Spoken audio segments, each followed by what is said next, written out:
Hey folks, welcome back to Mark Kelly Farm. What's the old saying? Beef, it's what's for dinner.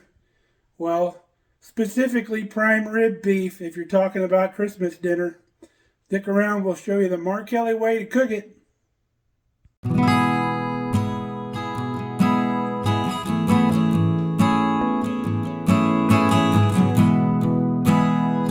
Prime rib for Christmas dinner has been a long-standing tradition for lots of folks in this country, especially if you live out in cattle country. So we're going to cook a prime rib for dinner. We got a couple of our friends coming over tonight. So let's get this going. All right, folks, we got us about a 2-bone prime rib roast here. And I say 2 bones because normally that's how they're measured. There's about 2 rib bones worth of meat here. Most of the time, the ribs will be left on the roast. Some people will carve them off and then tie them back on so they can season underneath the bones. This, however, is boneless. And you can see that they've left the cap on it as well. Usually your prime rib roast is going to be trimmed about right here, and you're going to get this area here, kind of like a ribeye steak that hasn't been cut up. Now we got this prime rib here in town, a place called Cain USA Beef, and it's a meat market that's opened up here in town. They're a local rancher that's decided to offer their own meat for sale and cut out the middleman, because farmers and ranchers don't get that $20 a pound that they're selling it to you at the store. So that's kind of an unfair practice, and there's a lot of farmers wising up to that and start marketing their own beef, which is fantastic. A lot of the milk producers that I knew back in the day, they've done that as well. They cut out the middleman, and they're making their own milk products now too and selling them. It gets that money back to the farmers and ranchers where it belongs. Now, I'm a fan of grain-finished beef. I'm not a fan of grass-fed beef, and some of you may think I'm crazy, but I really enjoy the flavor of grain-finished beef. And look at the marbling in here, folks. This is almost on par with like a Wagyu beef. It's just a beautiful piece of meat, and I cannot wait to have this for dinner. So, Cain US Beef, I'll put the link down in the description. They actually ship meat all over the continental United States. They'll send it right to your house, and they have some real nice packages. They're not a sponsor of this channel, but I would like to see our local people do well in their endeavors. So let's get after this. All right, let's get after making our coating that's going to put a beautiful crust on this prime rib roast, and it's going to give it a beautiful flavor. So we start out with mustard, and depending on how much beef you use, I'm going to put this together for our 2-bone roast here. So we're going to start out with about 4 ounces of mustard, which is going to be right around ½ a cup. And then to that, we're going to add probably about 6 cloves worth of minced garlic. We're going to add probably a 1/4 cup of really coarse salt.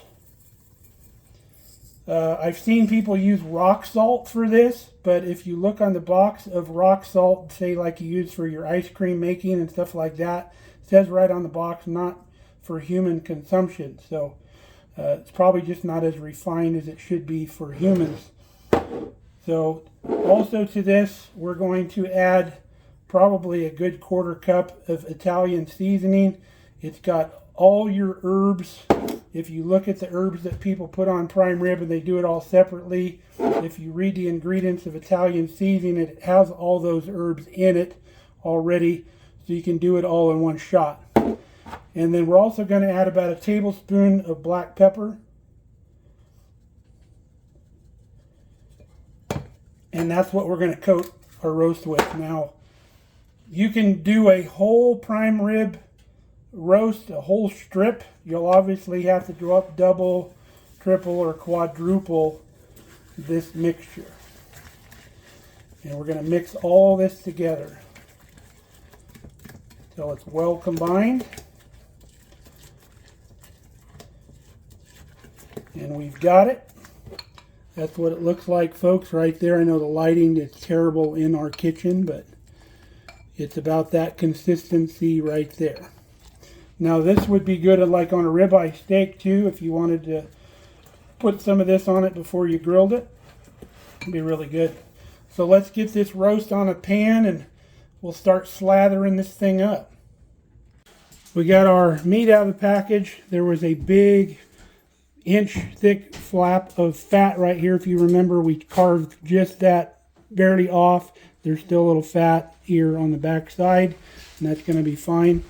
So now we're going to put some gloves on, and we're going to slather this meat up real good, getting as much of this on here as we can.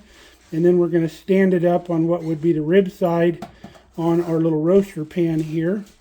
And we'll get ready to put it in our 350 degree oven. All right, we've already got the bottom. So now we're going to start working our way around. I just put everything up here on top. And then with my gloved hand, we work it all the way around on the side. So we're not slopping it all over our pan down here and wasting a bunch of it. So get some on your fingers and then come down here on the sides. Kind of rub that in. Give it a good coating, and then whatever we got left we'll leave right on top, so as it cooks it'll kind of melt down around the whole roast.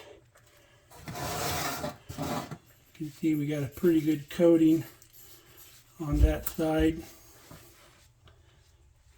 Turn around now.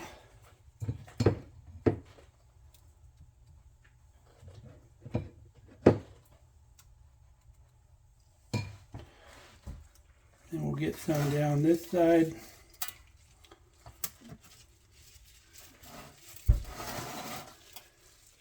Sorry about the darkness in here. We're going to have to figure out some better lighting for our kitchen as much time as we spend in here doing videos.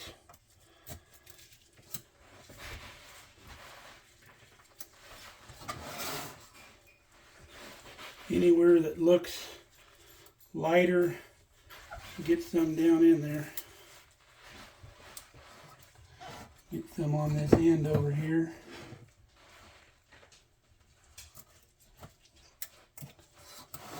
Looking pretty good.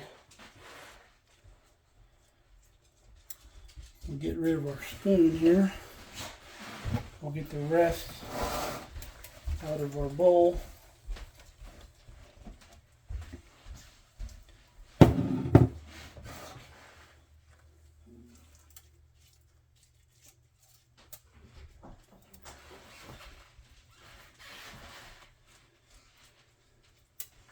That's looking beautiful. Smells wonderful already too. Alright, that's where we're going to leave it. I'm going to get a paper towel and kind of wipe up this excess so it doesn't really burn on the pan. And then we'll get this baby in the oven. Getting our in the oven, we've taken our remote thermometer and put it down into the center of the meat. We're putting it about halfway down in the oven. We've got it on the second rack. Now this thermometer's got a probe that you can close the door right on like that. And then it's got a little sending unit that sends the temperature to my little remote. And we always know what that meat is. So we're going to cook this on 350 until we get a target temperature of 100 degrees. Now, even if you're not a mustard lover, you're going to enjoy this dish, I guarantee it, because I'm not a big mustard barbecue fan, because I've been to areas of the country that do a lot of mustard-based barbecue sauce, and I don't enjoy it. But this is really good. That mustard flavor kind of goes away and just gives you just a little hint of tang with the salt and the herbs, and it makes for a really fantastic crust. And I know that seemed like a lot of salt on there too, but that's a huge piece of meat. So most of that salt, when it's going to render off, and a lot of it's going to run off into the pan below as it cooks. So don't be afraid of all that salt either. Now this recipe is derived from a recipe I got years ago. There was a restaurant where we used to live called the Black Angus Restaurant, and they made a fantastic prime rib. And I actually was able to corner the cook one time, and I said, "Man, what's your secret to this?" He says, "Mustard and rock salt." And I'm like, "What?"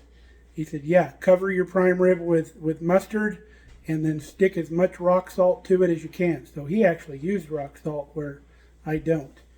But that's where it came from. But I like an herb crust, so I've added the herbs and the garlic and really kicked this recipe up. All right, folks, it's been 90 minutes. Our internal temp of our prime rib is 100 degrees. We just checked it. So we're going to jack our temperature on our oven up to 450 degrees. And then we're going to take our prime rib to 120 degrees, and then we're going to pull it out. All right, we've reached 120 degrees. Look at the beautiful crust on that. It's amazing. So we're going to tint this with foil and let it rest for about 15 minutes. All right, there she is, all sliced up after she come out after 15-minute good rest. The center is a perfect medium rare. The outer end pieces are more of a medium, and that's the way we like them.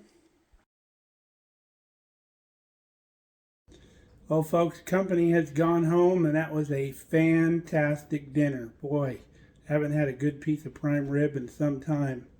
And that was just phenomenal. The seasoning was spot on. I want to thank Cain US Beef for a wonderful piece of prime rib. That thing was melt in your mouth good.